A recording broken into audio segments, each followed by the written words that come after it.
What if your mobile service suddenly vanished? What if one day you woke up and found that your device, your lifeline to the world, was nothing more than a shiny paperweight? Today, we delve into the recent widespread network disruption experienced by AT&T customers, causing a ripple effect across the country, and the questions it raises about our reliance on these services. We start with a conversation with Brian Fung, a tech reporter who's been tracking this outage. We've seen tens of thousands of user reports on downdetector.com, mostly from AT&T customers, Brian explains. They're having trouble placing calls, not having service.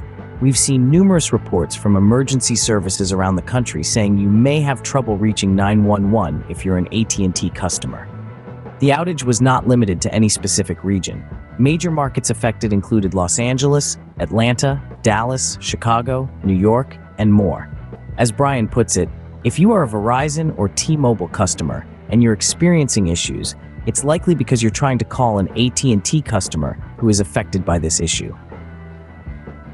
But what caused this massive disruption?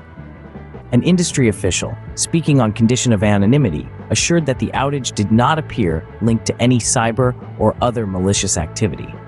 The issue, they say, appears to be related to how cellular services hand off calls from one network to the next, a process known as peering. To delve deeper into the implications of such an outage, we turn to Juliet Kayyem, Senior National Security Analyst. All of us worry about nefarious activity, critical infrastructure attack, she says. It's just one company, so you worry whether there's an internal threat at AT&T or an external threat against AT&T. While there is no proof that this outage was caused by outside interference, the incident highlights the vulnerability of our interconnected systems. As Juliet points out, the problem is, why is there what we call in disaster management a single point of failure? If this one thing goes down, it appears for the first time. So what have we learned today? A massive network outage can have far-reaching effects, disrupting countless lives and businesses. Whether it's an internal issue or the result of external interference, the fact remains that our reliance on these services makes us vulnerable to such disruptions. And while AT&T works to restore service, the rest of us are left to wonder, what if it happens again?